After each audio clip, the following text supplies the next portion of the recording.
अंधेरे का रहस्य। शहर के बाहरी किनारे पर एक पुरानी और जर्जर हवेली खड़ी थी, जो बरसों से वीरान पड़ी थी।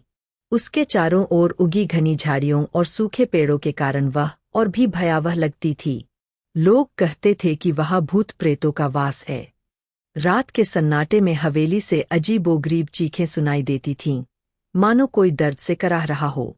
कुछ ने वहां साए घूमते देखे थे, तो कुछ ने किसी औरत की रोती हुई आवाज सुनी थी।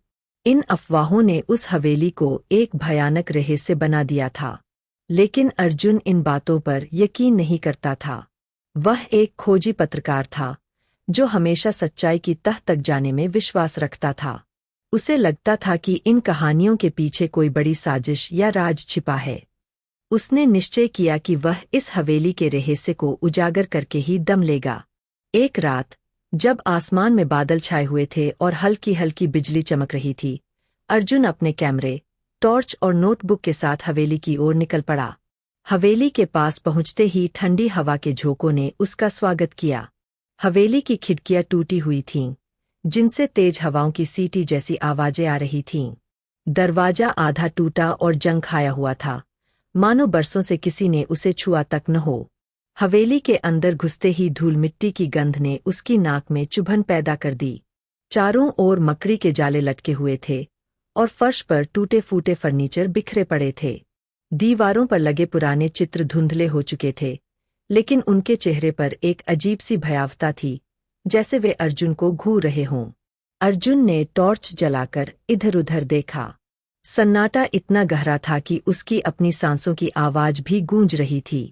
जैसे जैसे वह आगे बढ़ता गया, उसे किसी के पैरों की आहट सुनाई दी। वह तुरंत रुक गया और टॉर्च की रोशनी उस दिशा में डाली, लेकिन वहां कुछ नहीं था।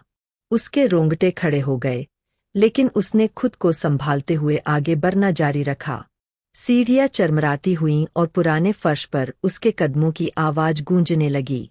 ऊपर की मंजिल पर पहुंचते ही उसे एक कमरे का दरवाजा खुला मिला। उस कमरे से धीमी धीमी सिसकियों की आवाज आ रही थी। अर्जुन ने हिम्मत जुटाकर कमरे का दरवाजा धकेला। कमरे में घुप अंधेरा था, लेकिन सिसकियों की आवाज स्पष्ट थी। अर्जुन ने टॉर्च की रोशनी उस कोने में डाली, जहां से आवाज आ रही थी। कोने में एक औरत बैठी थी, सफेद साड़ी में लिपटी हुई। उसके बाल बिखरे हुए थे और चेहरा नीचे झुका हुआ था। उसकी कंधे हिल रहे थे, मानो वह रो रही हो। अर्जुन ने कांपती आवाज में पूछा, आप कौन हैं? यहाँ क्या कर रही है?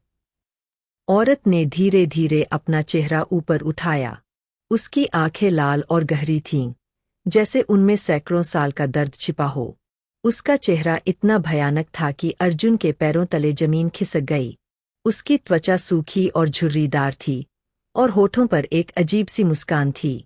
अचानक वो औरत जोर से चीखी, और उसकी चीख इतनी भयानक थी कि हवेली की दीवारें तक कांप उठीं। अर्जुन का शरीर मानो जड़ हो गया। उसकी टॉर्च हाथ से गिर गई और अंधेरे में लुढ़क गई। जैसे ही उसने भागने की कोशिश की, उसके पैर किसी चीज से टकराए और वह धड़ाम से फर्श पर गिर पड़ा। जमीन पर पड़े उसने देखा कि वो औरत हवा में तैरते हुए उसकी ओर बढ़ रही थी। उसके पाँव जमीन से ऊपर उठे हुए थे और उसके चेहरे पर क्रूरता की छाया थी। अर्जुन ने खुद को घसीटते हुए कमरे से बाहर निकाला और सीढ़ियों की ओर भागा। लेकिन जैसे ही वह नीचे पहुंचा, हवेली का मुख्य दरवाजा अपने आप जोर से बंद हो गया। अर्जुन ने पागलों की तरह दरवाजा पीटना शुरू कर दिया, लेकिन वो टस से मस नहीं हुआ। तभी उसके पीछे से वही सिसकियों की आवाज आने लगी, जो अब डरावनी हंसी में बदल गई थी। अर्जुन ने कांपते हुए पीछे मुड़कर देखा। वो औरत बिल्कुल उसके सामने खड़ी थी। उसकी आंखों में खून उतर आया था और वह बेतहाशा हंस रही थी। अर्जुन ने चीखते हुए दरवाजे को जोर से धक्का दिया, लेकिन दरवाजा नहीं खुला। अचानक औरत ने अपनी काली साया फैलाकर उसे घेर लिया। अर्जुन की चीख हवेली की दीवारों में गूंजती रही और फिर सन्नाटा छा गया। अगली सुबह गांव वालों ने हवेली के बाहर अर्जुन का कैमरा और नोटबुक पड़ी देखी, लेकिन अर्जुन का कोई निशान नहीं मिला। किसी ने उसे आते जाते भी नहीं देखा था। वह जैसे हवा में गायब हो गया था। कुछ दिनों बाद हवेली से एक नई चीख सुनाई देने लगी, अर्जुन की चीख, जो अब हवेली के अंधेरे में हमेशा के लिए कैद हो गई थी। गांव वालों का मानना था कि अर्जुन उस औरत के श्राप का शिकार बन गया जो बरसों से उस हवेली में कैद थी। अंधेरे का रहस्य आज भी जिंदा है और हर रात उसकी चीखें हवेली की दीवारों में गूंजती रहती है। अगर आपको रोमांचक और रहस्यमय कहानियां पसंद है तो हमारे चैनल मिनी स्टोरी टेलर को अभी सब्सक्राइब करें।